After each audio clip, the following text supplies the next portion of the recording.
Welcome to Acharya Shunya's Global Satsang. Acharya Shunya is a modern teacher of non-dual Advaita Vedanta philosophy from the Upanishads and Bhagavad Gita, the lived practices of Vedic yoga, and the transformative knowledge of Ayurveda lifestyle wisdom. Her teaching changes lives, enabling happiness, well-being, and spiritual abundance.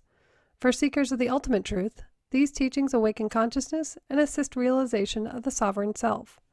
Acharya Shunya is a Vedic wisdom holder of an ancient lineage. She received traditional training under her guru, Baba Ayodhya Nath, in Ayodhya, India. Baba tasked Acharya Shunya to bring these teachings to the modern world. As a teacher who has walked this Vedic path from darkness to light, from emotional bondage to spiritual freedom, Acharya Shunya is uniquely able to dynamically communicate these ancient subtle teachings to modern students. We welcome you to begin your journey of Vedic studentship with these monthly classes.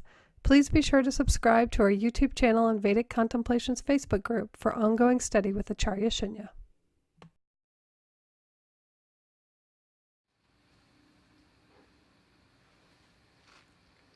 Welcome to my global satsang, and welcome to everybody here.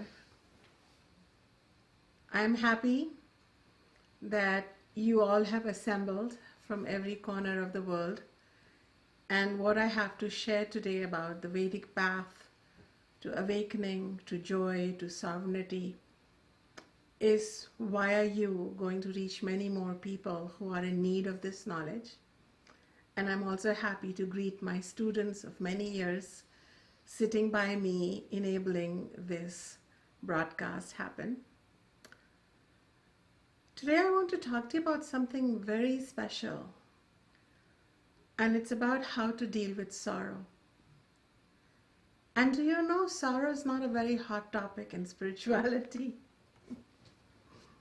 I wrote an entire manuscript on sorrow, but I was advised by by people who helped me, saying this is a beautiful manuscript, but nobody wants to buy knowledge about how to overcome sorrow.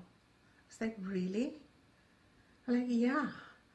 People want to know how to be powerful, how to be successful, how to be happy. I'm like, oh yeah, okay, are we getting close? Are we now going to talk about sorrow? Oh no, we don't want to talk about it. We don't want to talk about the elephant in the room. I want to talk about it. And by the way, I am talking about it in my forthcoming book. We just found a way to tell the real deal, the real stuff, because we are all suffering. We're all sorrowful.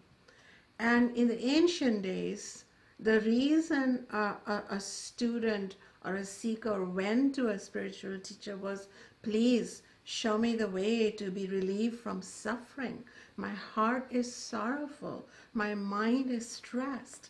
You know, Lord Buddha talked about how this jivan, this life, is full of dukkha, sorrow. This is his first discourse. It begins with sorrow, and then only can you find the way to joy. But if all we talk about is joy and happiness and bliss and, and cheerfulness and positive vibrations and positive manifestation, then we're kind of like probably not participating from a wholeness paradigm. We are probably keeping a lot of our energy invested in not recognizing that humanity is suffering from sorrow, and that humanity needs some very deep wisdom.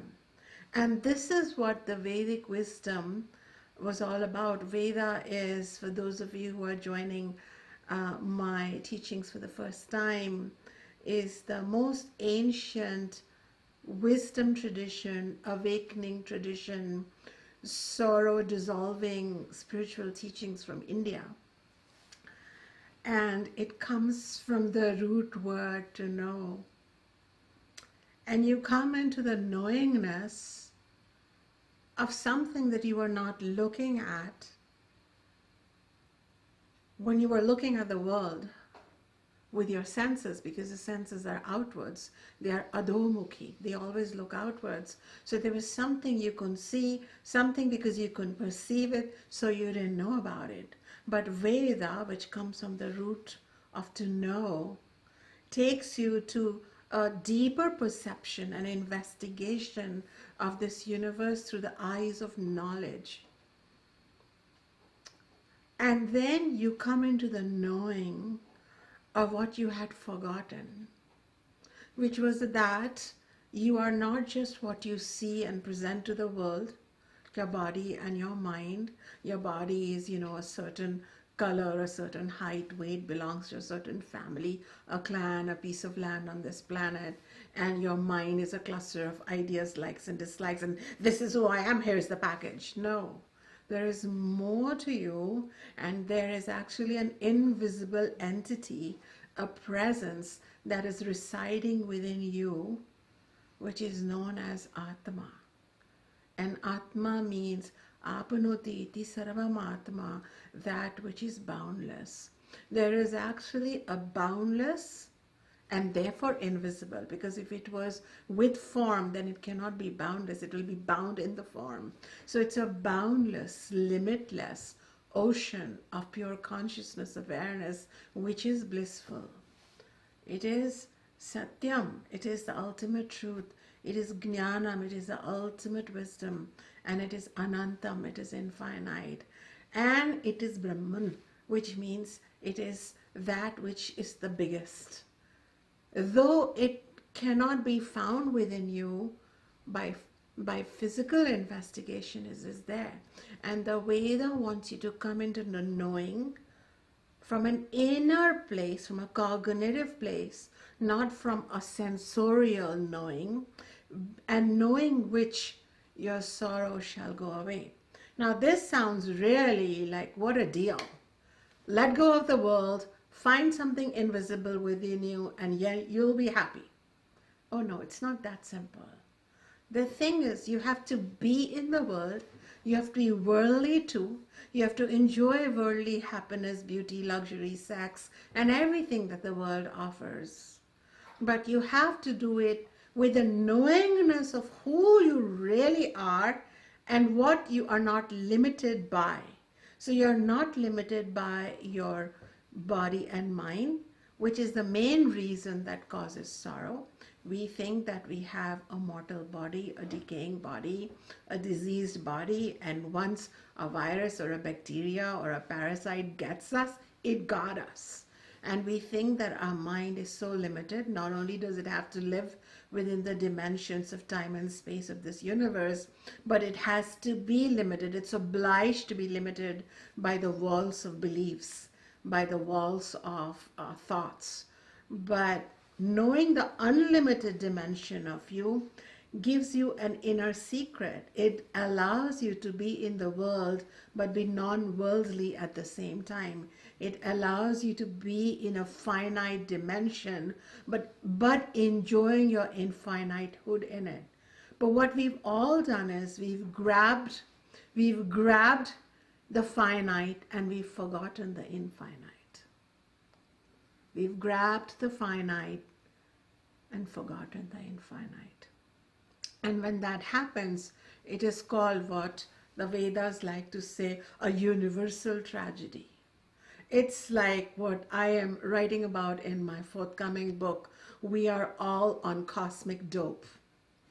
And we've forgotten who we really are. We're like on drugs. And we are somehow trying to fulfill ourselves through ephemeral relationships, through handfuls of security, of money that comes and goes, of even trying to, make our body healthy when we know that every day it is losing vitality. So we're trying to patch up the ephemeral, the finite, whatever is finite shall perish. And we're really trying to do it, and deep inside we're like, really, we know it. The elephant in the room is that, oh my God, this is all gonna go away. And this brings sorrow.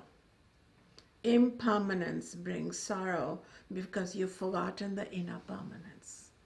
And I want to now have conversations in my global satsang about recognizing this very basic paradigm where we bewail and lament things that have not gone right in the finite and impermanent realm, and in the meantime we forget to celebrate the ultimate permanence and infinitehood that is dwelling within us. So the cause of sorrow is not necessarily other people who betrayed us or let us down, or the body that fell apart just when we bought a boat and wanted to go out in the world and have an adventure, and then your knee starts hurting and oh, you can't do it, cancel the boat trip around the world. It's not those events and occurrences. It is really a deep down subscription to what I call the realm of transience, impermanence, and death, and darkness, and a complete forgetfulness that there could be some light, there could be some hope. So then what we did was we sourced it out. We said, oh yeah, there's all this light in this super being who looks like us, by the way, and lives in this special super destination, you know, a few million miles away from Earth. And if we can please this super being, only then and then alone can we get some relief, and which is fine. Religions help, but they also exclude, and they also can terrorize us if we don't have a good adaptation with religion. So I'm not sitting here to say don't be religious, because I think to be religious is almost the first step towards really evoking the inner godliness in you, is to have a nice familiarity with an outer God. But if we want to talk about sorrow, we'll have to bring in a new kind of God, the God that is somehow present for trees and animals. They seem to have some kind of a non-institutional God, would you agree, that keeps them in the Zen Bodhisattva state all the time. You go in a redwood forest, they're all meditating, all those trees. You look at your cat or animal, even in their last moments of death and decay of their body, they are sitting in a meditative, calm, self-accepted place with that. The human may be falling apart, but not the animal. What God does nature know? What God does all beings know? And once again, we forgot. And then we said, here, this God is this, and then we fought with each other. What are we doing? What knowingness does the Veda want to take you and me that we have forgotten? Because of which we have even alienated ourselves from the God that our house pet knows, that the tree in our backyard knows, that the butterfly knows, that the finches that made a nest in my home know. And I forgot. I had to read scriptures about it. Why? Why do we have such lack of joy, and why are we so sorrowful? Because we are orphans. May I say that? We are lucky if we have our physical parents support us and give us a lot of security, but can we hold on to them forever? Even those we cannot. And it's a different matter that our own biological parents are spiritual orphans too in this realm of existence. So they don't know how to parent us, because their parents didn't know really how to parent them, because parenting is nurturing. And how can we truly nurture? We can biologically nurture. We can materially nurture. But can we psychologically and spiritually nurture when we too are having to deal with a sorrowful elephant and trying to ignore it? That's why, I don't know, but I want to create like happening conversations on the internet, but I really need to get over this hiccup that we're all dealing with, which is sorrow. So I wanted to talk especially about sorrow, because when I teach satsangs online now, because for many years I was teaching to close circle of students, some of them who are sitting here supporting this, happen in a way my lineage or our family of members of my lineage, the family of students come together to do this production that, goes out and reaches many, many souls that are ready to come in the knowing. But now I've started receiving letters and emails from people I have never met. And somebody wrote to me, I don't remember the country, but probably from Europe. And they asked me a question and they said, how do I deal with the fact, with the sorrow, with the grief, with the resentment of the fact that I'm looking after my aging mother, and I get so angry doing it, and I get so unhappy doing it, and it feels like my whole life is passing by because I am the sole provider, of this aging person. So everybody else may be having a party in the universe, but I am, inside this closed space with an aging person. And what is really difficult is that I have to deal with all this sorrow, all this grief, all this, and then anger, and then the guilt from that. And please, Acharya Shunya, tell me more about it. And I wanted to tell you, if you're listening to this or when you tune in at some point, that yes, I want to talk about it. And in fact, I believe that we are all somewhere sorrowful because we all have our aging, dying mothers. We just have different versions of our sorrow, where we become compromised, where we become cornered. So I wanted to bring you to that place. I want to bring all of us to that place. And probably today's focus of today's satsang is how to deal with a situation that is so uncomfortable that you can neither vomit it out nor gulp it.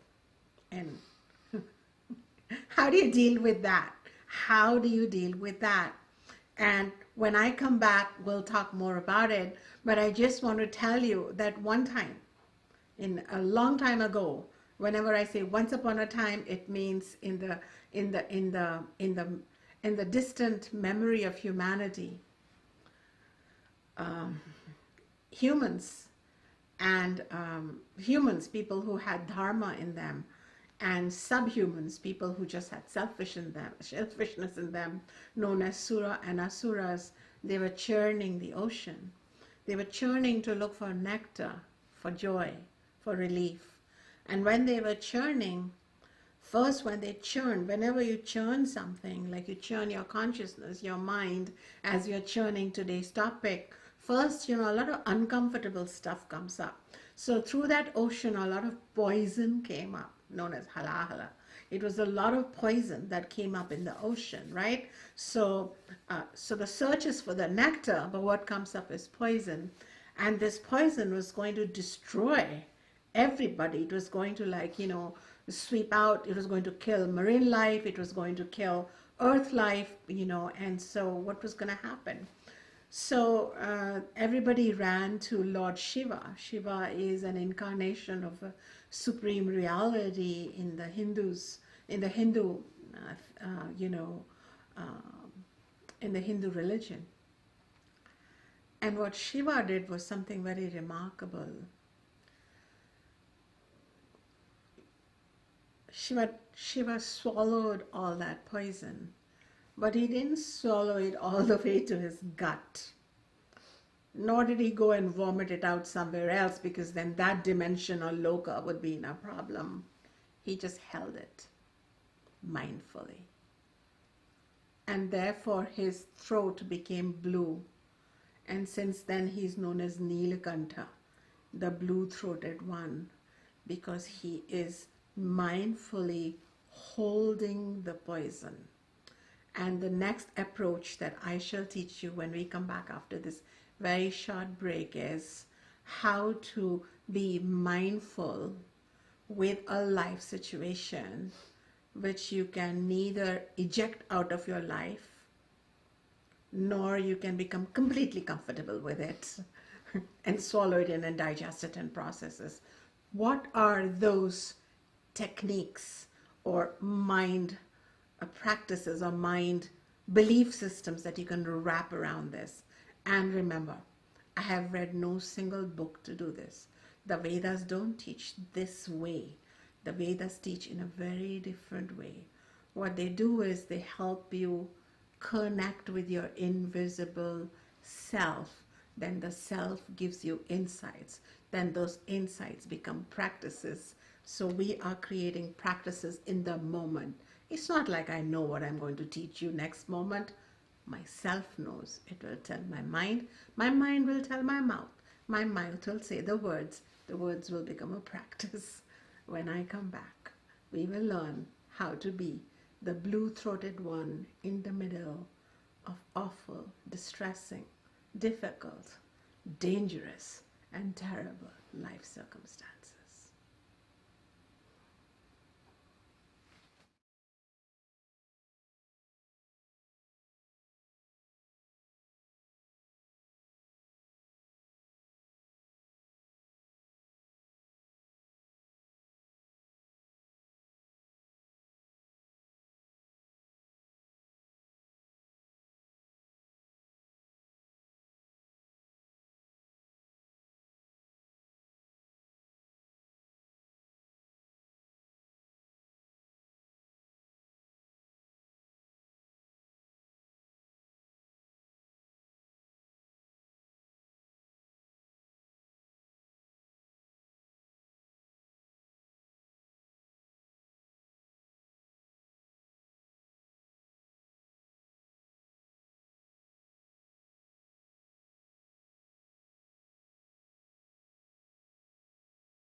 When we are faced with very, very difficult life circumstances, we can process it, we can digest it, and make it part of our life.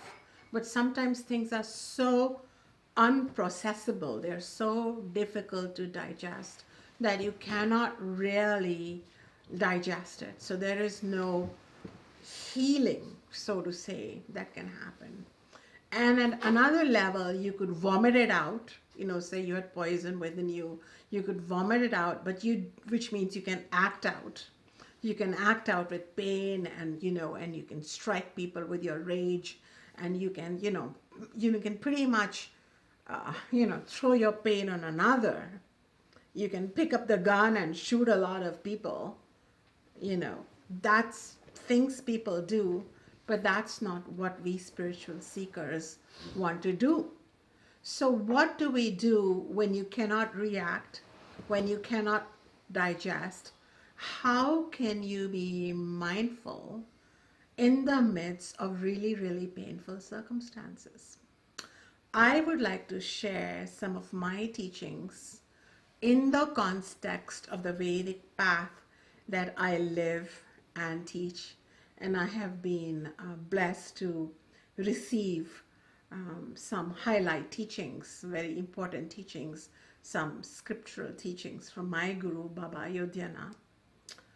And then I was Destiny's child to be having this conversation with you, because I've had certain events happen in my life that were similarly very, very hard to deal with. You couldn't just simply react, nor could you simply swallow. And so I had to follow the Hindu god Lord Shiva's example, who swallowed a whole ocean full of poison, but did not swallow it all the way, did not vomit it by traveling to another planet and saying, I'm saving Earth, so I think I'll poison Mars. It didn't happen that way.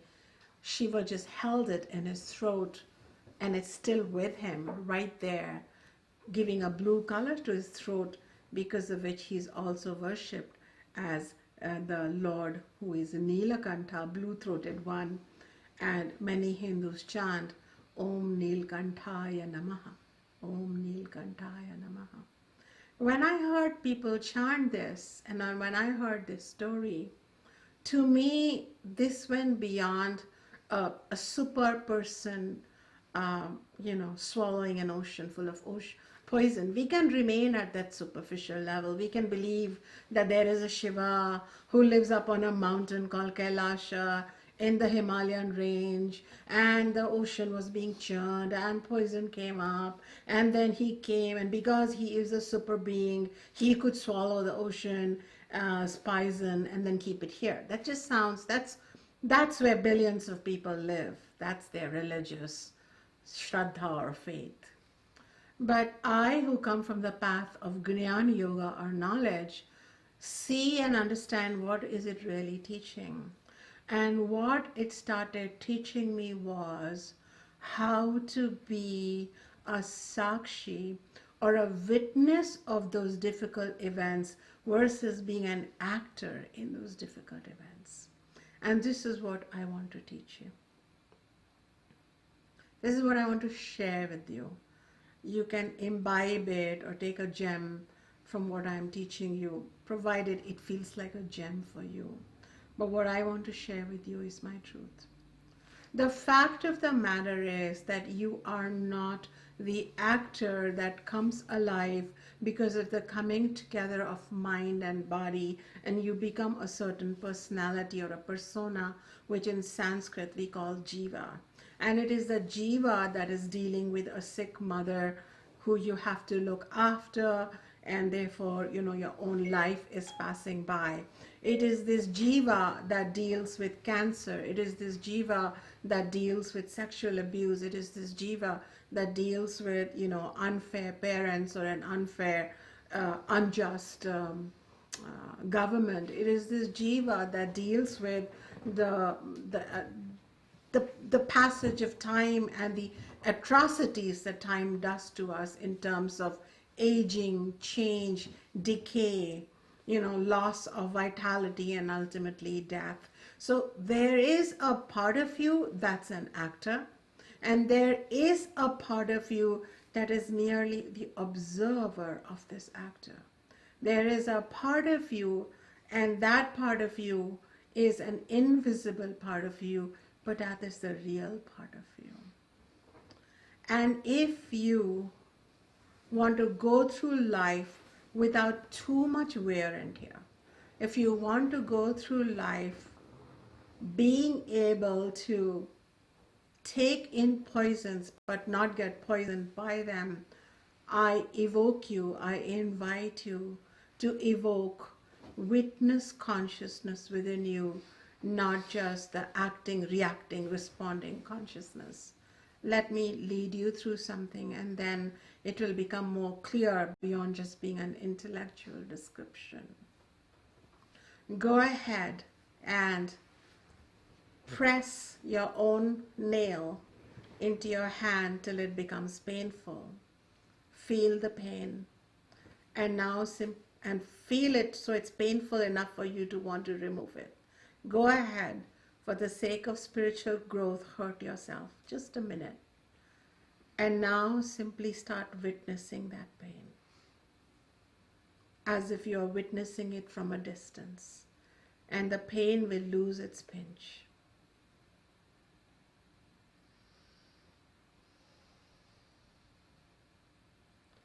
Now go back into the pain and feel it. Ouch! It hurts. Did that happen to you, sitting here? If you felt the pain even a tad bit lighter, write lighter. Write for me, L-I-G-H-T-E-R, lighter. When you witness something, you are no longer in the body. You are no longer in the mind. You're not even in the world. You are where you always were, as pure spirit, observing something. And when you observe something as a witness, it means that you're outside something. You have to be outside something to witness it. Would you like to be outside something to witness it? Because really, this is not the complete answer I'm leading you on. This is the beginning. The first step is to come outside your problem and not just witness it outside from your mind, but witness it as self, as pure awareness, as pure consciousness. I've had people with tremendous back pain. I have known people who've had tremendous physical discomfort, and they felt that they were in a prison of their own body, and how to deal with that difficult life circumstance. And that my first teaching was to them, go ahead and become a witness to whatever is going on, a spiritual witness more than an actor. Right now, as you are hearing me, all of you also, go ahead and start distancing yourself, become more anchored within your inner witness, and then hear me and watch me. And the same person, the same teacher will appear of a different dimension to you as you begin more and more established in your inner witness. There actually is no connection between the world and its actors and you. You are completely still and separate. Did you notice that? Is that happening for you? If that is happening for you, then this is the first step. When we are so fused into everything, that is when everything gets us. And the problem with everything getting us is that then we cannot at all figure out what to do next. So here is what happens when we are fused. These are the steps that happen when we are fused versus when we are not fused. Step back and then witness consciousness. When we deal with our problem that we don't want to deal with, our first response is resistance. We go into huge resistance. Our mind is inbuilt to say, no, why me? This is not happening. This should not be happening. As you know, we get into this entitled space. Now, there are forest fires happening. Animals are also dying. Butterflies are also having a certain life cycle and loss and gain. But for some reason, because they are in touch with God at a deeper level, they don't go into resistance. We humans do. Would you agree? That's the first step. The next thing that happens is, so we're fully fused and we are resistant. Number two, because of resistance, what happens is, the next thing that happens is called magnification. Everything becomes magnified. Your mind, you are looking after a sick person in your life, a lot of your time, your energy is going into it. Yes, but actually there are 24 hours in a day and your mind is a limitless imaginary thing. You could be using that same experience to be writing such a powerful few pages a day that become the next, most famous book in the world. You could be painting from your pain that could become the next most beautiful painting in the world. That it could be allowing you to heal something within you as you heal another, and you could become the next biggest healing teacher in the world. But what happens is, because of resistance, we have such magnification that we can't even eat our food without that magnified stress holding us. Now everything has become magnified. I have met people because they have to commute every day, twice a day, in the morning and back. All they talk about for the rest 22 hours is the commute, because it has become magnified. When a difficulty becomes magnified, I'm telling you, dear ones, it's like a military coup. It's a takeover. by the world and its problem, and it's entered your brain, and it has entered every aspect, every neuron, every memory, everything's taken over, and that mind is slowly moving through your body. Tuck, tuck, tuck, tuck, tuck, tuck. With every breath, it's entering your every cell. The magnification is not just in the mind, it's in the body too. Then you feel the muscles stressing up. Then you feel the blood pressure going up. Then you feel the headaches coming on. Then you feel the digestion not doing well. Then you feel the sore throats and the nausea happening. Then you feel the emotional distress. This is magnification. You did it. The problem didn't do it. The problem, we'll talk about what that problem is once you're in witness state. I just want to tell you, when you're not in it, why a teacher wants to tell you, become a witness, separate from the problem and look at it, have a bigger view, then it will feel smaller. If you are inside a tree, the tree looks humongous. But if you're standing on a mountaintop looking at the tree, it looks small. You want the mountaintop view. You don't want to be caught up in that tree. One of my students had written a beautiful blog, and I don't remember exactly that blog, but I remember he saying how his mind had become like a bowl of noodles. When you are in a state of resistance with the problem, but when you stand apart, you can say, yeah, bowl of soup. You can take some fork and eat it. But from resistance, you go into magnification. If you are in a state of magnification with any problem, I invite you to demagnify, to demagnify. Now, after magnification, something else happens. What happens is the critical loss of your soul wisdom. Because your mind is so magnified with the problem, with the commute, with the difficulty, with the betrayal, even with the physical disease, even if it's terminal, it's terminal. You're not dead now. But if it's magnified, the fear, you won't even be able to take your herb. You won't be able to drink the hot water. You won't be able to listen to the advice of your guru. Maybe that difficulty has come as a blessing to you. We'll talk about that later. But the point is, when the difficulty becomes magnified, the resistance becomes magnified, the problem becomes magnified, you lose your soul wisdom. This is the third step. What is that? There were things your soul knows. There are tools you have learned. There are some guidance that you have gleaned in the past. There is some internal guidance wanting to come through. It cannot come through. You become befuddled. Maybe your teacher had taught you a mantra, a meditation, a mudra, and you can't even remember to use it. That's when you become spiritually bankrupt. Does that happen? You regress. I don't mind regressing. I have a problem with the disconnection from that soul wisdom coming through.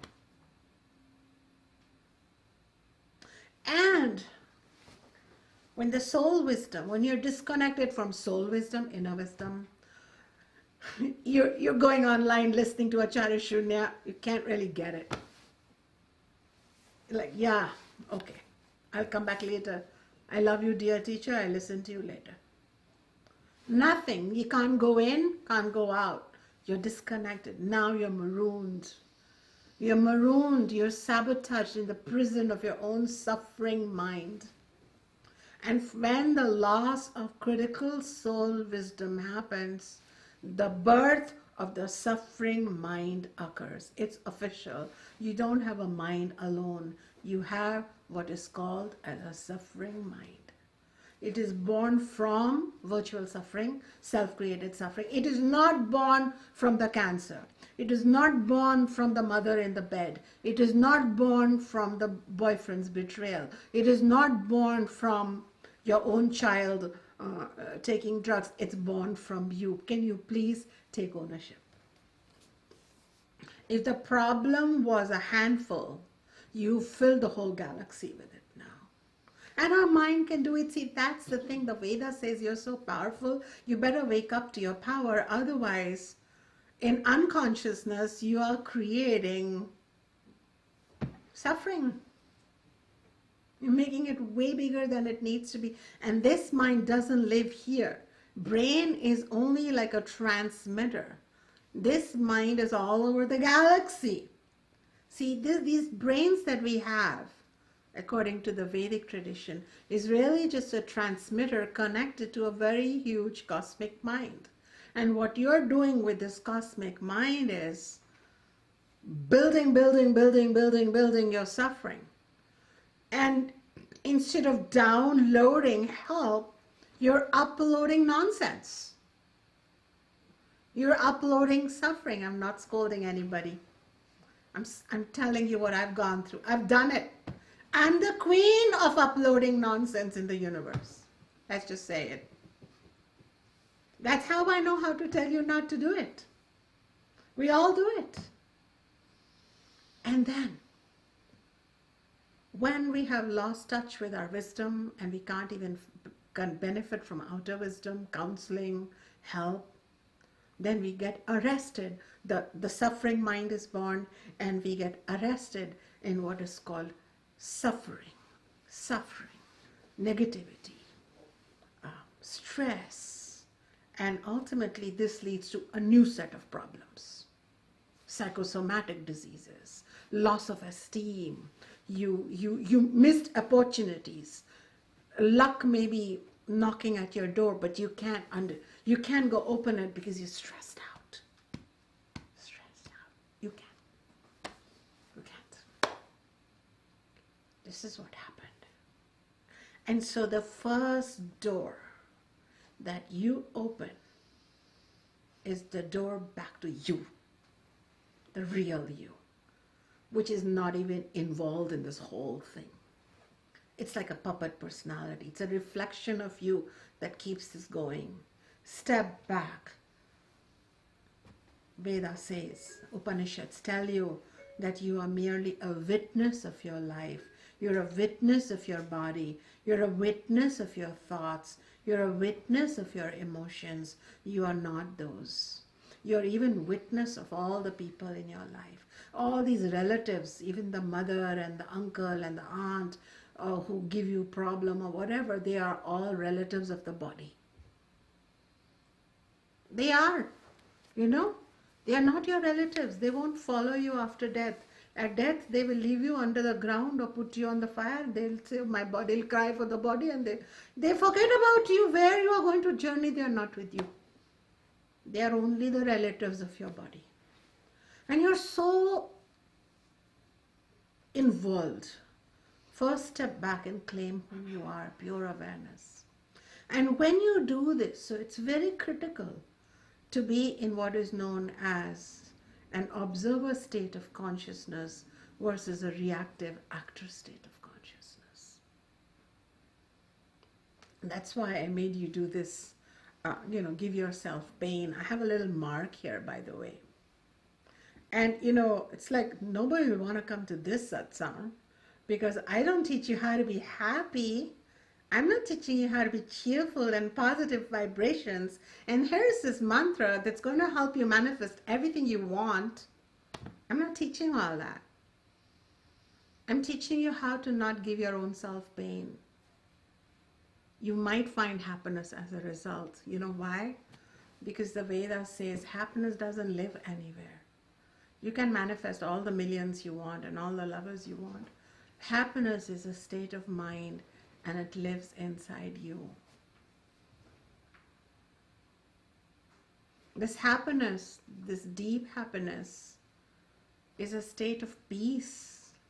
It is a state of non-chasingness, non-needingness, non-desiring, feeling content. Have you seen, like, you're hungry, so you're looking for food. Say you got food and you ate it. Do you feel that moment when you're content? That's happiness. When you're not needing to look for food. Have you seen a little baby, brand new infant? their mind's not fully developed, so they're very content in their happiness, so they lie in their poop content. That contentness is happiness. We think happiness means ha ha ha, that's thrill, that's pleasure. And pleasure comes and goes, and pleasure becomes boring after a while. That's the algorithm of pleasure. Too much of it, it's boring.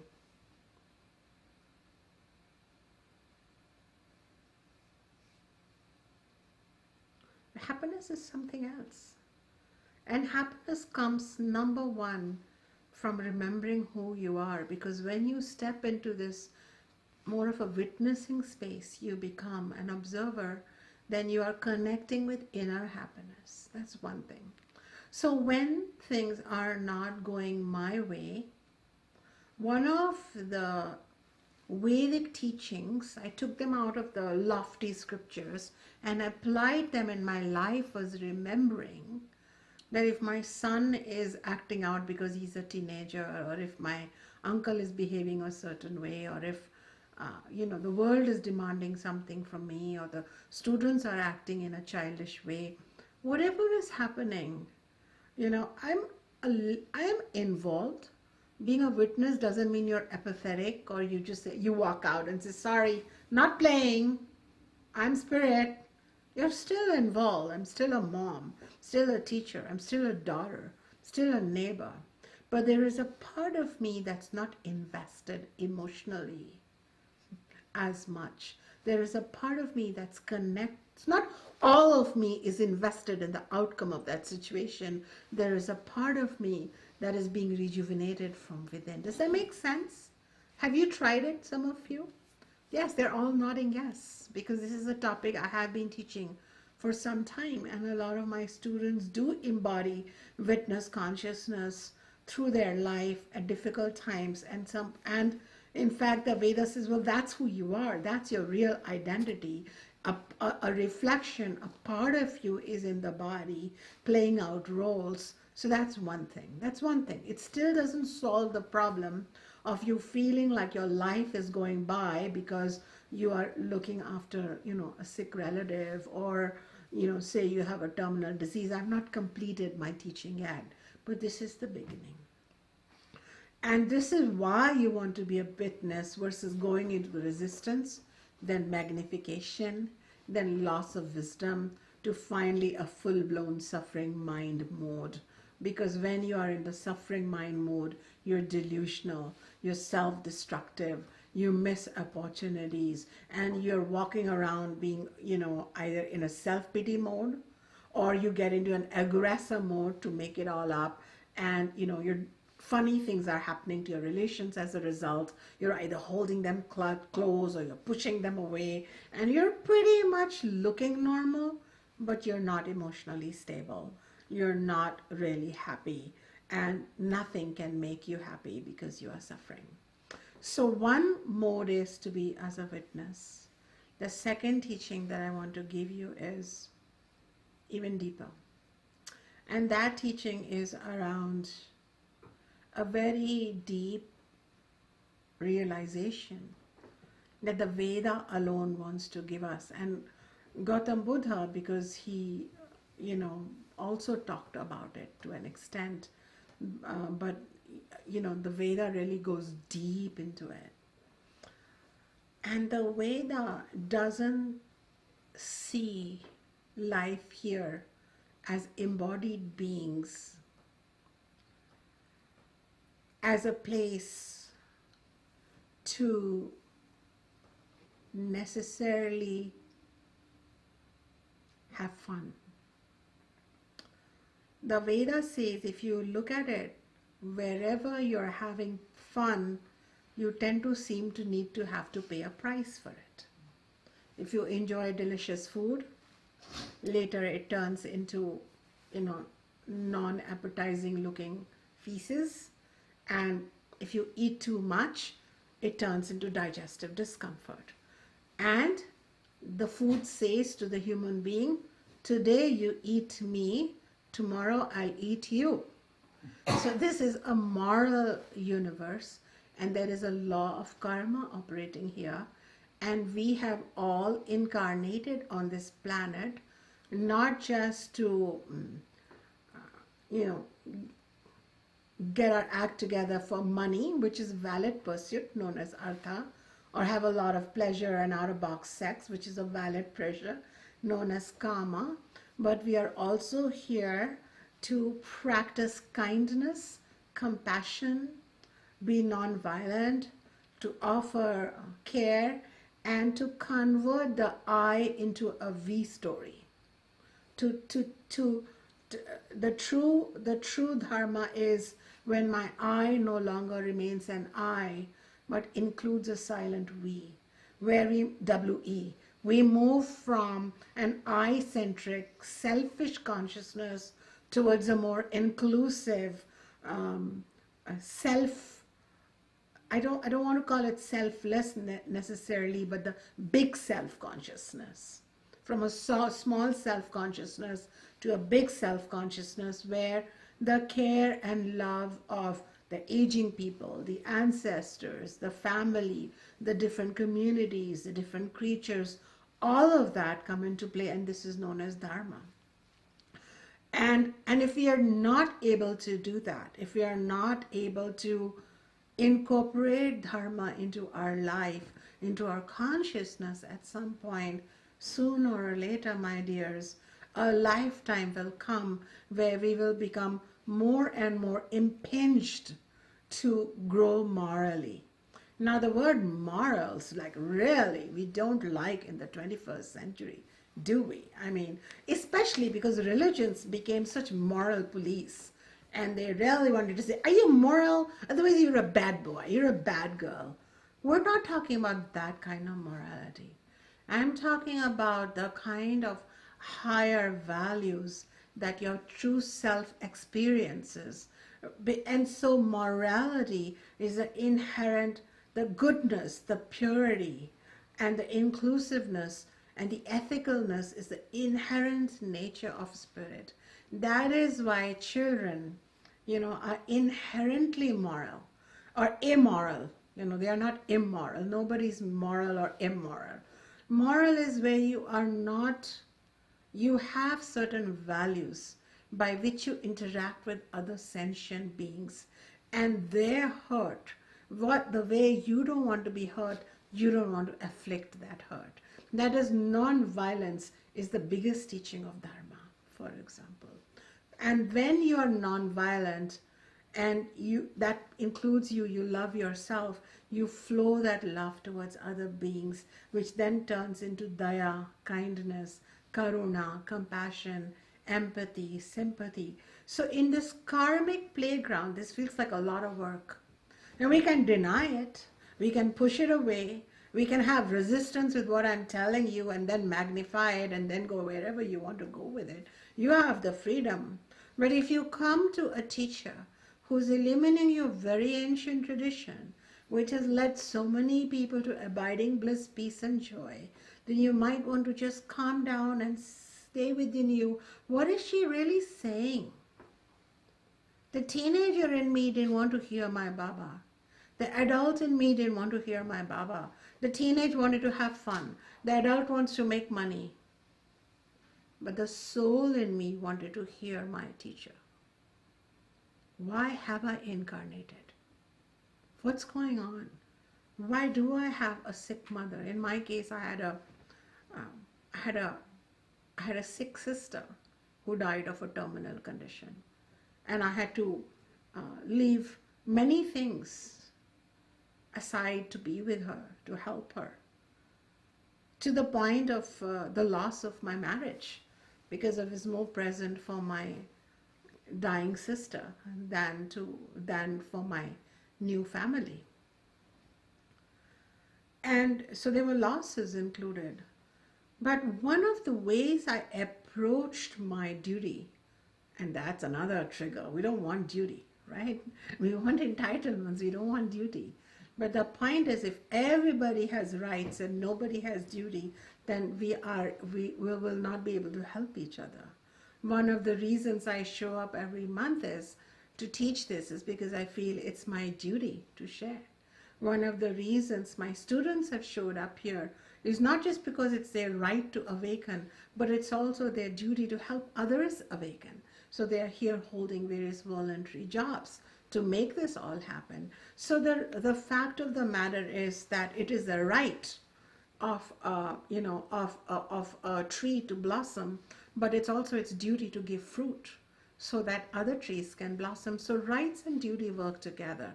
If you have a society that is only rights driven, it's going to become narcissistic and crazy. If you have a society that's only duty driven, it's going to become boring, sad, and and unhappy. What Veda says is bring both together.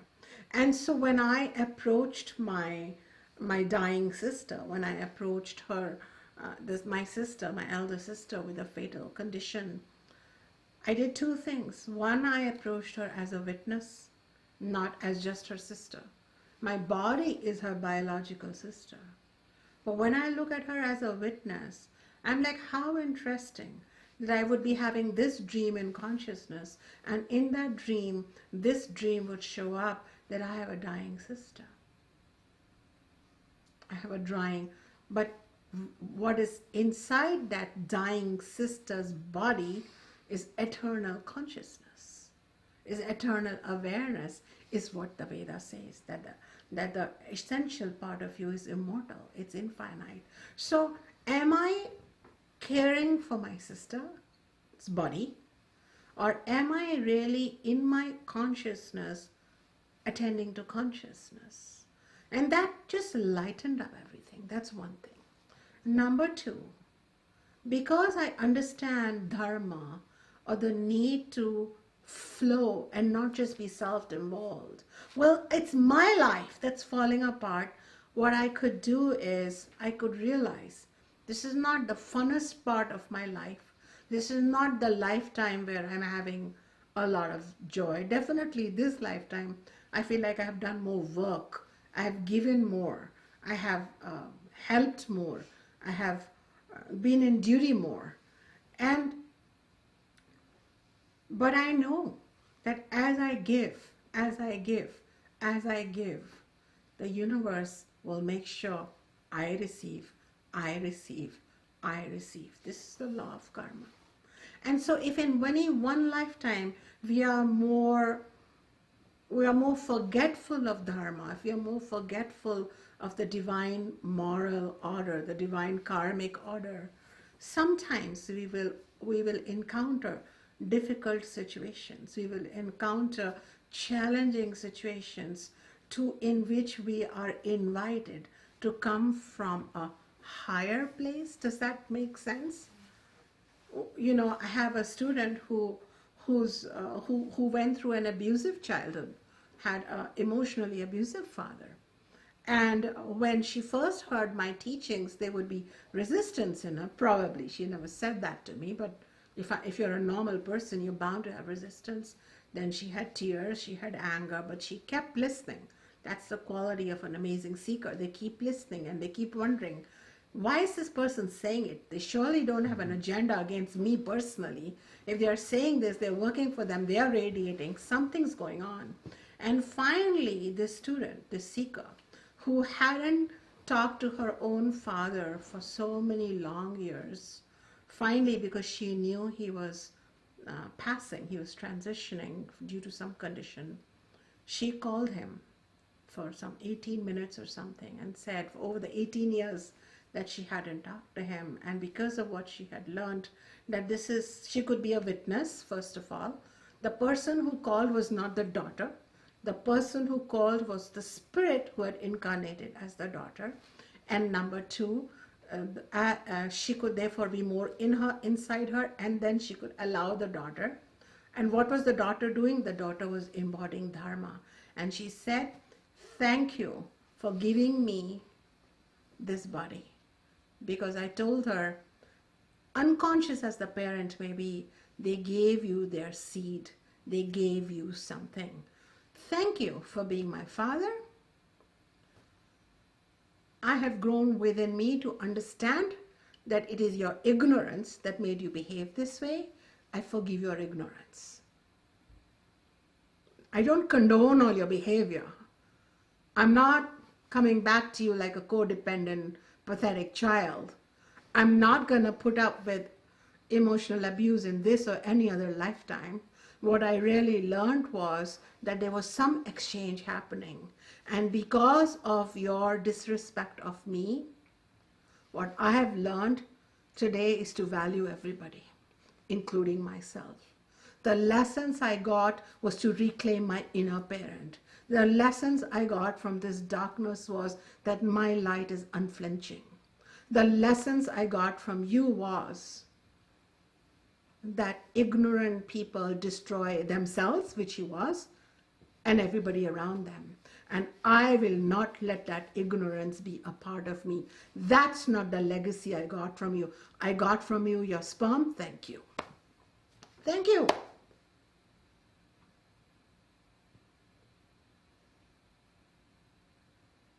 But the bigger thank you to myself, to my true S self, big self, not the small self. My spirit has seen me through many fathers and many mothers. This lesson I have learned, and the student turned around and her light shone from miles away. People asked her at her work, what happened to you? What happened to you? What changed in you? What changed in her was that she was no longer the small girl with trauma. She was the big spirit who understood the body needed to go through the trauma for the soul to have its own learning, evolution, growth. And today she holds hands. She is becoming a leader in consciousness and guiding people. So the other option is where she had been earlier, in resistance. Why was I born to such a family? Magnification, I'm a child of trauma. Loss of any wisdom, despite, spiritual books, teachers, videos. And a suffering mind, that is how I met her, and a suffering body. A suffering body. 100 pounds heavier or 150 pounds heavier than she is now. Full of rashes and discomfort and visits to the ER. All of that is gone.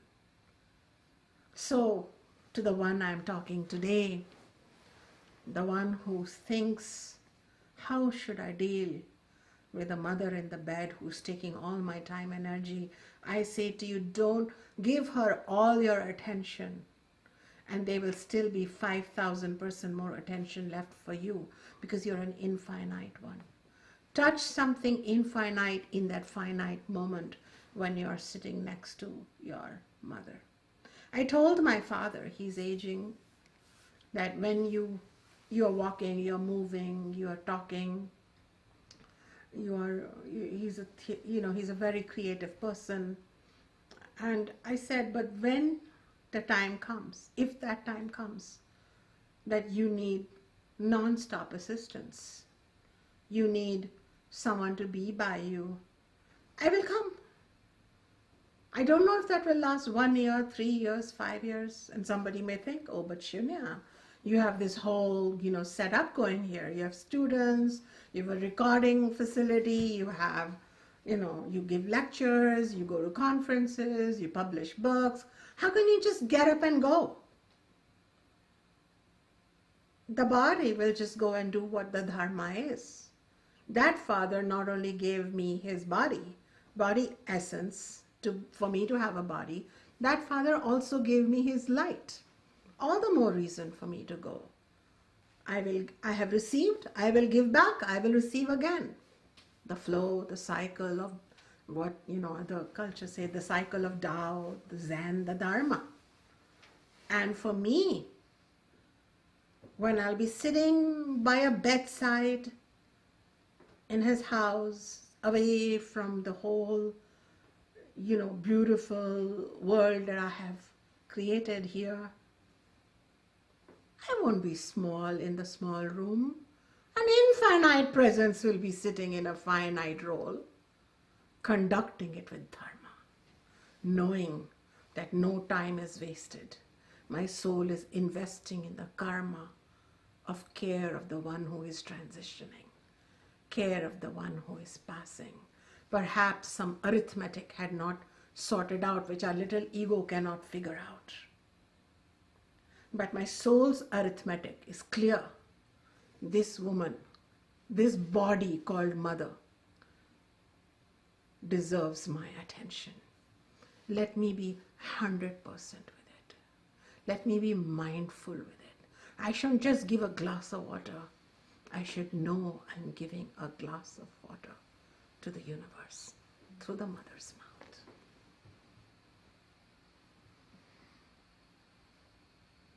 This, when we leave the bigger arithmetic to the higher power, when we become part of that higher setup, the smaller setup becomes easier to navigate. Yes, perhaps in this one lifetime, we miss some critical years. We miss certain lights of the life. But the light that is within us, that can come on when we face that darkness, face that challenge head on, you cannot imagine. You cannot imagine. Now, when difficulties come my way, I sit in them like a lioness. I face them, and I have found that through that dark tunnel, if I go into it mindfully, not kicking and screaming, if I go through it mindfully, there is a paradigm shifting that is awaiting me at the other end. So with this, I want to come back and lead you through a short meditation on both the teachings I gave you, and then we will open our satsang to questions and answers.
We are talking about how we can face the challenges that life throws our way mindfully.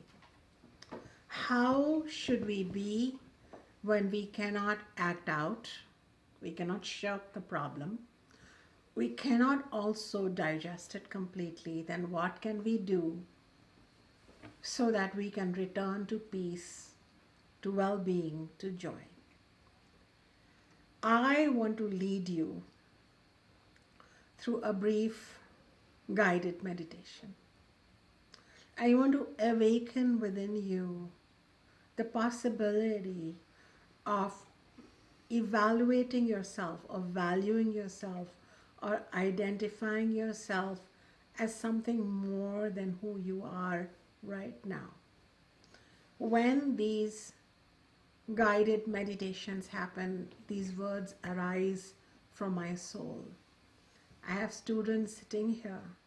Every word I teach just comes from consciousness, from up, from below and through, because this has become my life. There was a time when I was not being able to deal with challenges, and I had the knowledge given to me by my teacher by the side, and I was suffering. And I think a lot of seekers go through that. They have the sacred words. They don't have the experience of sacredness.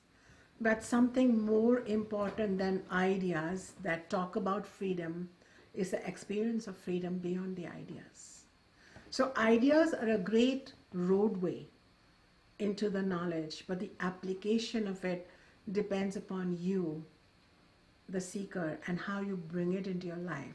My Baba role model to me, Baba is the name that I affectionately call my grandfather and guru, Baba Yodhyanath, gave me a lot of teachings, and he role modeled equanimity, he role modeled selfless service, he role modeled very powerful, proud living.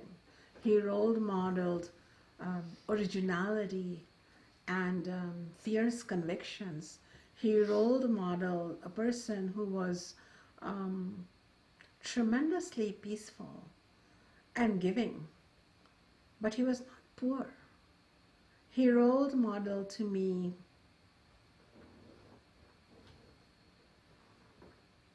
a human being who somehow knew that I'm having an experience as a human being, but I am the Great Spirit.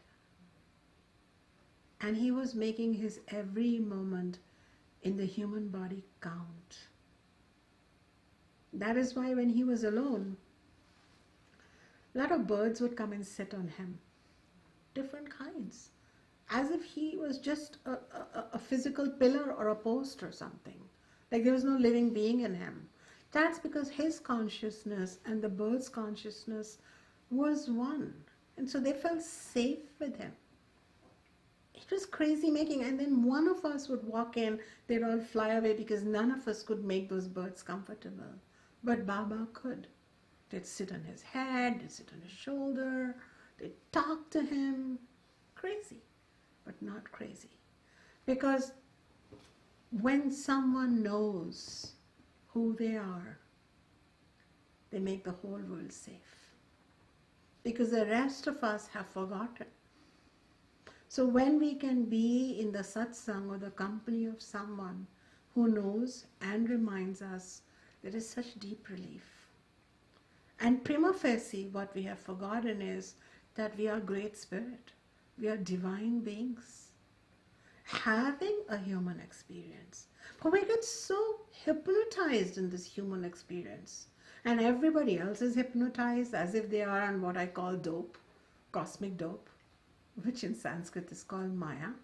And so you just grow up and everybody, at kindergarten level, they're talking about, grades and achievement and, directing your mind towards science or arts or, and you just from birth, you're molded and morphed into being a worldly being.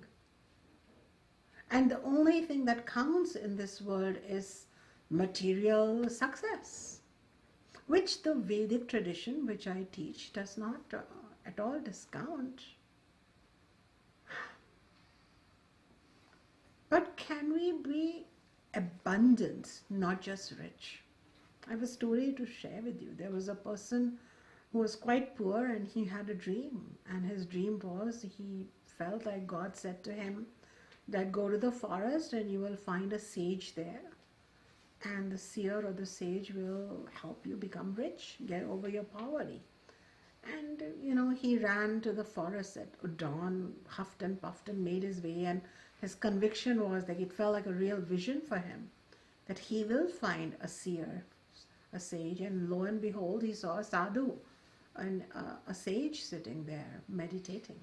And he fell at his feet and he said, "Oh, please help me. How can I help you?" The sages are full of dharma. They want to help. Like, sure, how can I help you? Do what I can. Tell me. He goes, "You know what? I saw this dream. Please make it happen for me. I saw this dream that I'll find a sage in a forest," which I did. Check. "And you're going to help me. Please make me check that too."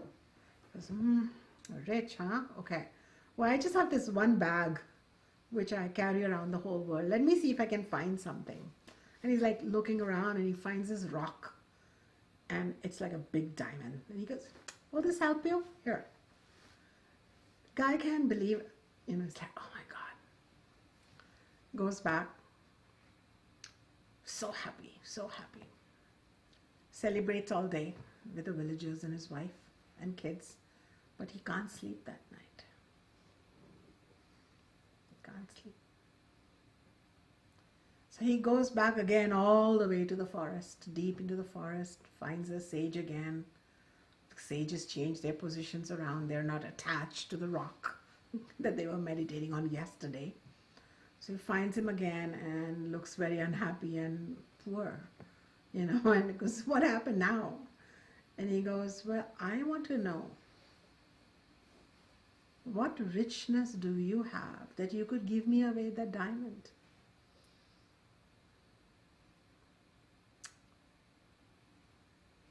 So that sage knew an inner richness. This is what I'm trying to tell you. Baba knew that inner richness. I feel I know it too. I feel abundant. Feels good. Feels peaceful.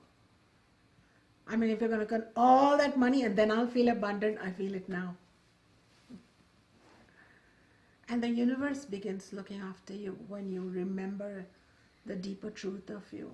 That's why I've never felt like, oh, my life just got squeezed out somewhere. And anything that got taken away, it was a gift because something better was coming my way. So this trust of the universe is just amazing. This, I believe, is how trees and birds and butterflies live. I believe human beings almost have to come back to simplicity, have to come back to more, be less clever almost, to touch something deeper within them. So let me lead you on a guided meditation from my soul to your soul. Go ahead, if possible, to close your eyes and be in this state of mudra. This is called a mudra. Your index finger and your thumb should connect. It shouldn't be tight. Now, let's do something with the mudra. Let's play with it. First, keep it in your laps gently. I'm not taking it all the way down so you can see my hands, but you can take it all the way down. First, keep it turned upwards. And when you are in this mudra, this is wisdom mudra, you are connecting with cosmic mind, God mind. There is wisdom in this universe, and when you sit in this mudra, you start downloading that wisdom. Go ahead and experience this download coming your way. Yeah. It's very, very useful when you're taking spiritual instruction or when you want to connect with the God of, the mind of God. When you've run out of ideas, you're feeling like you've got stuck in a small mind that's full of resistance, that has magnified the problem, that is suffering. Okay, let's start again, reboot. Go ahead and go into this wisdom mudra. Do that.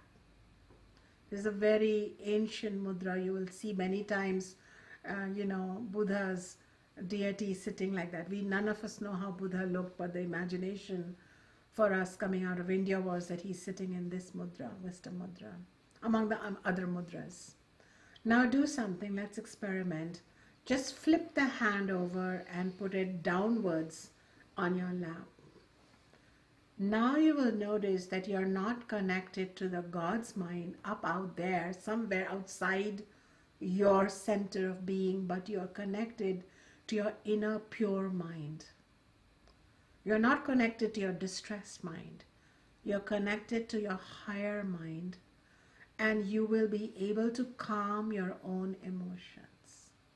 This is a great one when you want to calm your emotional distress. So this is a more inward housekeeping mudra. Now flip it back again. You will notice expansiveness. Flip it back in. You will notice an inwardness. Please write yes if you noticed it. Do you all agree? All of you? Wonderful. Yes, my students are saying yes. I have just taught you an amazing, amazing non-verbal, non-logical completely mystical way. You can do your own therapy. You can advance years ahead by simply being in this intuitive mudra when it is downwards. This will also increase your intuition. So sometimes when I'm looking for new ideas from the universe, when I'm writing, I sit in wisdom mudra. And when I'm just wanting to be in my inner peace and connect with my own soul's guidance, I go into the intuitive mudra. And it happens naturally for me now. Sometimes you will see me sitting downwards, sometimes you will see me upwards. Now, you can also put it downwards when you're feeling agitated. I don't feel agitated that much nowadays, so I don't have to do this as therapy. I do it more to enjoy my own inner rasa, or inner peace, inner song, inner joy. So you might notice that this can help you, but probably the day I hear the news of my father passing, I will have emotional agitation, and that day I might do this and be with myself. This will also help you, put you in a sakshi or a witnessing position quickly. But after I have helped myself, I might afterwards again go into wisdom mudra and remember that my father has only dropped his outer body suit. He is an eternal being. Thank you, eternal being, for manifesting as a good father. Thank you, eternal being, for manifesting as a bad father. Thank you, eternal being, for manifesting as a great friend. Thank you, eternal being, for manifesting as a crooked friend. Thank you, eternal being, for manifesting as my guru. Thank you, eternal being, for manifesting as God everywhere. It is that one eternal being that is taking various faces to ultimately awaken us to our own eternal being. Close your eyes now, O great eternal being. Sit either in wisdom mudra or in intuitive mudra. Begin with wisdom mudra. May you receive what I have to say to you. O great being, I come to you to remind you of who you really are, because you have forgotten. But you are so quickly remembering what I am telling you. I need not even say those words. O great being, you are remembering. You are remembering your immensity. You are remembering your worth. You are remembering your light. You are remembering how light you are deep inside. You are remembering how calm and neutral you are. O great being, I come to you to remind you. The whole universe is shining because of the light that shines in you, for you. This universe is not bigger than you. You are no longer lost in it. You are an equal and actually a bigger player than the universe. This universe is smaller than you. It is here to serve you. The good and the bad parts of it are only to entertain you, to illumine you. It is all divine play, Leela. O great being, you are remembering who you are. Now, go ahead, great being, and enjoy your inner song by being in the intuitive mudra. Turn it downwards. You are calm, you are pleased, you are creative, you are original. You are powerful, you are compassionate, you are understanding, you are just. You are caring, you are giving. You receive with equal grace, you give with equal grace. You are detached, you are non-controlling. You live your life expansively. You have healthy, beautiful boundaries. You are soaring within. You are a joy within you. Nice meeting me. That is what your thoughts are. This is the real me. Welcome back. Come back from this guided awakening meditation. If you have felt guided, if you are more aware of your more powerful inner being, right inner being for me, I would like to know. How are you feeling? Are you also feeling a bit more internal, balanced, anchored? Beautiful. We shall come back as you continue to soar in these inner skies with questions and answers for you. Take a minute or so while we set up to write the questions. Write them openly, frankly, because you are not this body. There is no shame, no blame, only light. See you in a bit.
Hello everyone, my name is Lakshmi Tracy Cunningham, and I'm a longtime student of Acharya Shunya. So we are starting our question and answer section, and feel free to send in any of the questions. If we don't have time for the questions during this segment, then we also have an online program through Facebook, and it's called Vedic Contemplations with Acharya Shunya. And you can put your questions there as well, and they'll get answered during the week. So our first question, Acharya Shunya, is: in a very difficult situation, stepping back requires tremendous effort and sometimes seems impossible. How do we open the door for witness consciousness? Do Vedas offer any tools? Very good question. So you don't have to step back only in that difficult situation. When you are eating the food, witness the body eating the food. When you are talking to your friend, witness the body talking to the friend. I am witnessing the body be your Acharya Shunya. I'm not Acharya Shunya. That was the name given to the body. And Acharya was the title given to the mind that was groomed by Baba. I am a great being. I am witnessing. So when you bring witnessing to small things, bring mindfulness to small things, you then develop competence and efficiency to step back and look. Also with that, another constant contemplation should be, I am spirit. I have a body, I am not the body. I have relations, I am not their relation. Now as a spirit, you will only bring the best to everything. But you have to remember who you are. Let people forget who you are, you should not forget who you are. Anytime. Even in day-to-day life, even in spiritual life. So these two things will help you. And then, fortunately, thanks to technology, you can re-listen to the guided meditation that I offered, because what these guided meditations do is they awaken a non-cognitive knowing, a knowingness that is from beyond your brain, beyond your limited mind. That is what I did for you. If you were here present in the section prior, otherwise you have to go look for it. But every time in my global satsangs, I transmit a teaching beyond just speaking it. And the more ready you are, the more you shall receive it. So I hope these things help. And I just want to tell you that if a certain difficult problem has come to you, it's designer. You have what it takes to meet it and become a role model for the rest of the world. You have it. Thank you, Acharya Shunya. Our second question is: what are the signs to look for when you start to lose the witness perspective and become too engaged in a problematic situation? That's why I went over it. Resistance. You'll start feeling like the why questions will come back, the go away desires will come back, let's make it different desires will come back, a desire to change something. I agree that we should change something. I'm all for it, but I don't want to change it from that mindset of resistance and magnification, because you lose a lot of time, money, and basically you don't even do it very smartly. If I want to change something, say I bought a sofa and I don't like it afterwards. You know, it's okay to not like it, it's okay to want to change it, but I don't want to go into that rabbit hole of resistance, magnification, and suffering mind. Because if my suffering mind shows up at the sofa dealer to change it, probably I won't get to change it and I'll create more suffering. What I want to be is in a peaceful mind, a calm mind before that. So therefore, the symptoms are you get resistance, you're constantly thinking about it, you know, So the magnification has happened, and then the wisdom goes away, so nothing seems to help you. And then when the suffering mind, more suffering gets added on, like that original problem has 10 more problems. So these are the signs and symptoms. This is a knowledge-based satsang. So knowledge helps you. Knowledge will help you intervene and say, I'm doing that, ain't I? I don't want to do it anymore. Let me bring in, let me step back, let me remember I am spirit. Let me remember I am the pure self. I'm not the body and mind.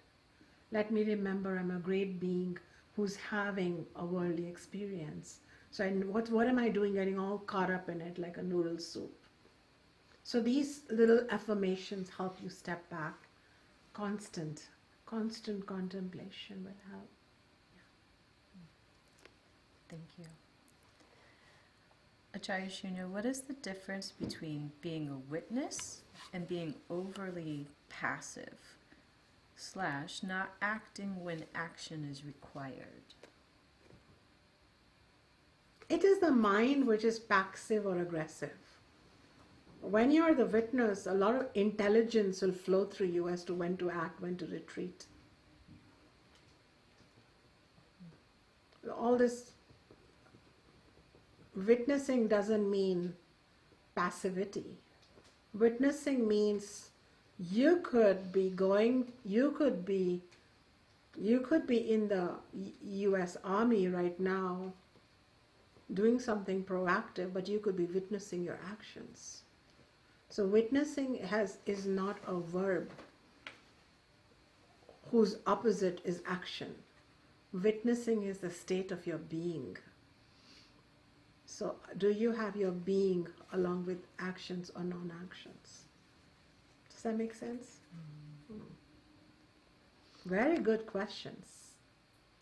And we have one more question that came in. Is it beneficial to speak to the jiva, or is disidentification in the whole the better route to go? I'm learning to speak to it with more compassion, but maybe it's better I ignore it entirely. Oh, jiva means your personality. Just for those who are not aware of the Sanskrit term, jiva means, what Jung has called the shadow self, and the Jung was highly influenced by the Vedic teachings, so he called it shadow self. It's like a shadow, your body, mind.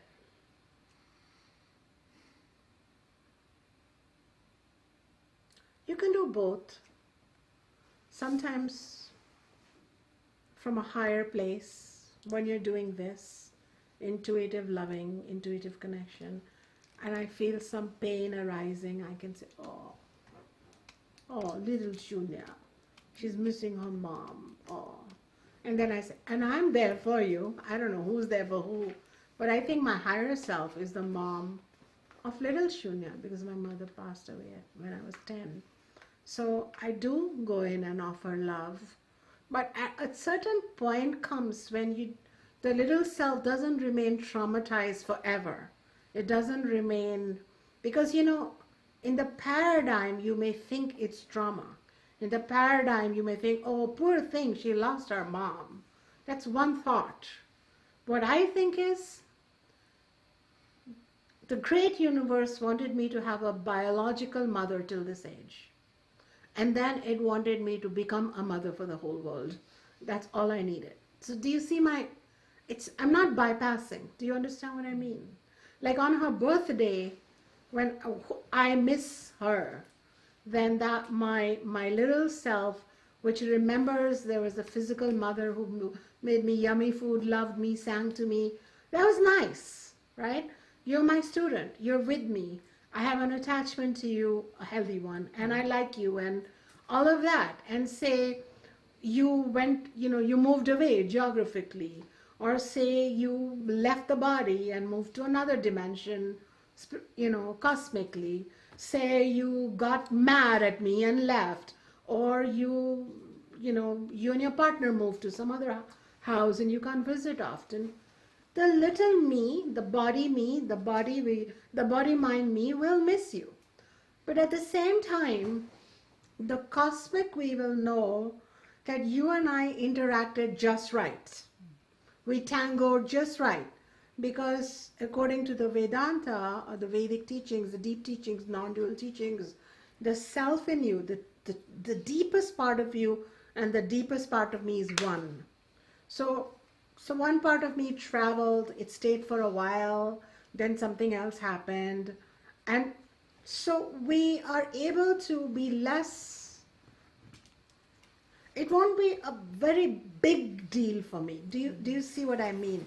Because I have another cosmic approach towards it. But if I was only physically a teacher with a physical student, and you need to be in a certain way sitting on my right side, not even on my left side, and you need to be right there, and then we'll get it all right. Then if you disappear due to death or distance or moving, commuting, getting mad, or finding another teacher, who knows, so many things can happen, then it's going to be a big need to talk to me. But when you're in the healing process, if you want to talk to yourself, as who's talking to who? The spirit / mind is talking to the ego / mind, right? The mind talks to both. It's fine, it's totally okay. But remember, this is a great conversation to talk to your little self, because it just shows that there are temporarily there is a separation going on. I think it's very healthy. No problem at all. We are not in denial of our human nature. We're not in denial of our vulnerability. Just because I'm your spiritual teacher and I talk about awakening doesn't mean that sometimes I don't think about my mother, physical mother. How great being took avatar as my mother. And then for exactly 10 years, and then 2 months after I turned 10, great being said, the great universe said, okay, you're done on the stage. We're gonna leave you alone for a while, and you'll look around, and then you'll find your inner mother, and then you'll become a mother to so many. Do you see what I mean? So when you have this bigger view, which is where I try to lead. Do you like being led? I love This is being where I led. try to lead everyone into a bigness of their own self, not me. They don't have to worship me as the big one and them the little ones. That we all have a big self. We can hold on to it. We have a vulnerable self. We can look after. We must. Because if we deny it, that's called spiritual bypassing. So whoever asks the question, good question. I don't have a formula for you. But I do want to say this. Don't try to make your vulnerable self perfect. You're already perfect. Don't try to fix it and scold it too much and blame it for all the wrong things it did. When you don't know, you don't know. And when you know all the way to an inherent spiritual perfection, and then you try to find it. Does that help? Yes. Okay. Okay. And Acharya Shunya, I think we have time for one more question. Yes. Okay. How can I find the balance between witnessing and living fully, caring about my body and mind? I experience a feeling of not being part of life when I am just observing. Initially, when you are learning about observing, you almost stop to observe. But somebody asked Buddha this question. What do you do in your kula? What do you do in your school? And he said, we eat, we walk, we sleep. The guy said, we also eat, we also walk, we also sleep. What's the big deal? Because, oh no, we observe we are eating. We observe we are sleeping. We observe we are walking. That's the difference. So initially you feel like you have to stop to observe, like as if action and witnessing are opposed. You're an either actor or you're a witness. But the thing is that you are both.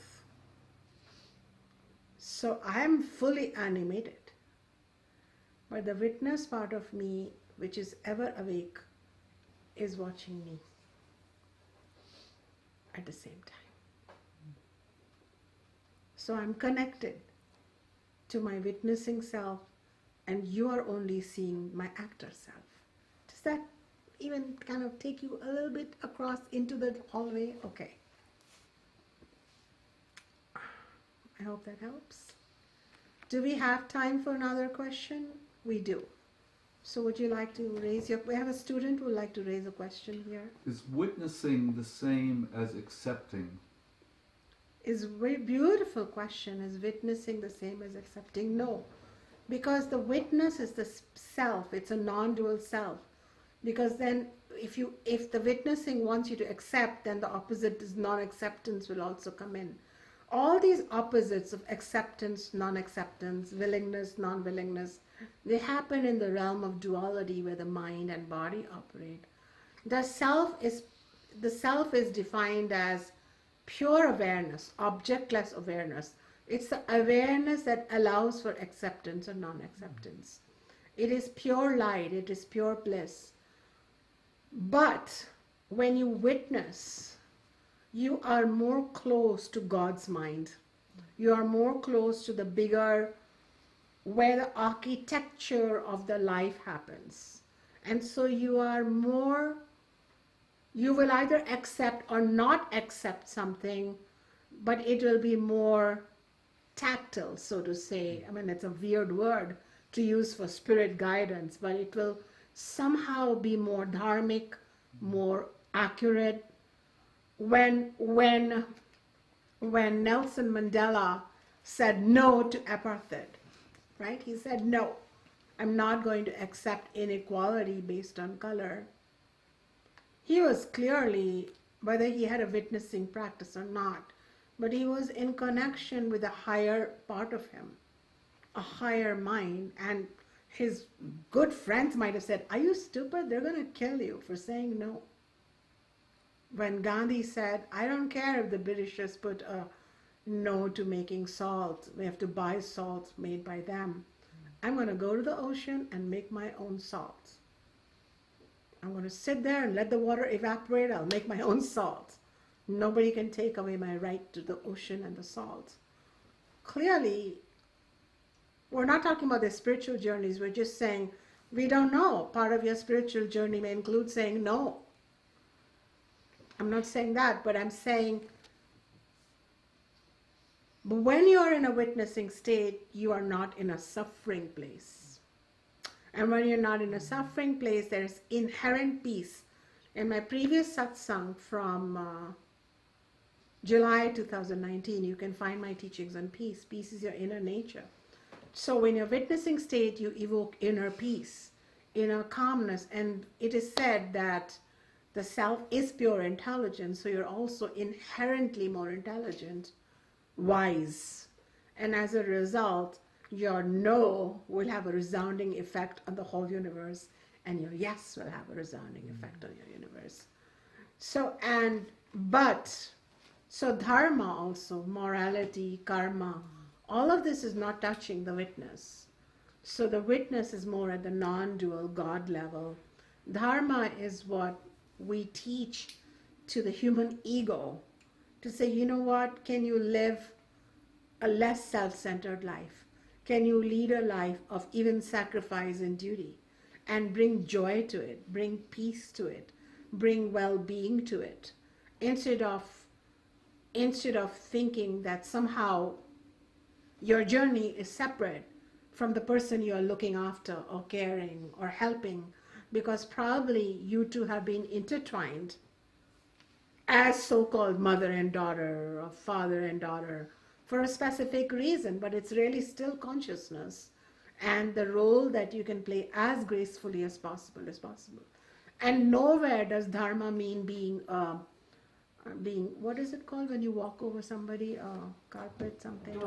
No, dharma is not saying for you to be a martyr, a fool, a doormat. That's not what I'm talking about. I'm not talking about just being goody two shoes, always saying yes, always showing up for everything and having no sense of boundaries. But I'm just saying, sit within and see why the universe is bringing you this situation. What can you bring into it? In my life, as both a healer, as a teacher, as a spiritual guide, as a guru, I feel like I've attracted like the most broken souls of the century. Congratulations. like really broken. Even broken by other teachers at times, like broken. And even in my Ayurvedic, like broken bodies. Why? Oh, there's something for me to address and to help them find their wholeness. Because I was broken. And I could find my wholeness in that brokenness using the same knowledge. This is where I became your teacher. So there is a reason I can always say, why can't I have a bit more cheerful students who got it all together and can ask a little more clever questions? And I could do that. And I'm not even mocking your questions. I'm just saying, what is significant. What has shown up is significant. Whether it's ugly, whether it's pretty, and there is something you have to find out. The little self is growing. Connect it to the big self. Don't let it orphan and be weak and trying to find out. It may be that you have to find out to be powerful. Maybe you're learning to say no. Maybe you're learning to say yes. I don't know. But you're going to say it and you're going to have the whole universe clap for you. So pushing away that difficulty is the first door towards spiritual suicide, is what I would say. Your growth happens in meeting that specific thing. And materially it feels like, oh my God, this will discombobulate my whole existence. But you are the existence. You have infinite existence within you. You are that. And the Vedas say you are choosing to have this little self almost kind of play this game of not knowingness. Then a teacher comes along and reminds you, you are a witness too, not just the actor. I'm not just saying be only the witness, because that you can do in meditation. But it's called living meditation, walking meditation, and constant contemplation that I'm a being, a spiritual being who's taken on, who's become squeezed into a body. Let me not, and whoever I'm encountering is also a spiritual being. Now, some people are very mean, and you can say, oh my God, they can't be spiritual. No, it's still the spiritual being wearing the clothes of meanness. Maybe what it's asking from you is to be powerful, to say no, and to say no to them and help them grow.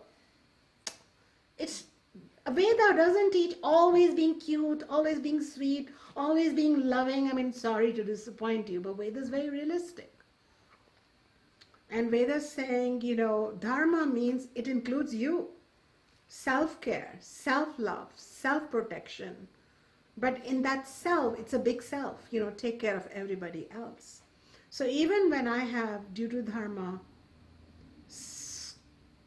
at times said a strong no, or closed a door, or pushed something, in my heart and hearts, I know that my intention was not wrong. Maybe there was an unconscious person and I needed to do that for that person to, have some effect. So I wonder if this is too much. But all along, witnessing is an ongoing practice. It's an ongoing practice. Beyond that, you'll have to wait for my book, where I have a whole chapter on cultivating witness consciousness. But I'll keep talking about it, because I believe that my satsangs are deepening here. This is how I have been teaching students like Lakshmi. And I think I'm finding from your notes to me, from your letters, that you too are resonating with these deeper teachings. You are enjoying a teacher who is going beyond the superficial. There's no harm in that superficial level too, by the way. I'm not complaining, because some people, you start there, right? But then you also want to come deeper at some point. So I guess I'm the deeper teacher, you know. And if it's too much, then you might want to find some of the teachers who teach you beginning practices, like here's, you know, how to be a little calm, a little peaceful. And I'm taking you deeper into saying how to deal with the ugly stuff by finding the ultimate beauty within you. And also recognizing that that beauty is somewhere orchestrating this ugliness for you. This was for you to inherit and make beautiful with your inner beauty. You know, and then I've taught you a few tips at the same time. So in short, I'm trying to awaken you to your sovereign truth, to your potential. And I think that happened with some of you, where you can be in life, but there's more to you than what people see. And that's important. So thank you, Acharya Shunya. I would like to say that unfortunately for you, I was one of those broken students with ugly problems, and this satsang was incredibly powerful, just on a universal level as well.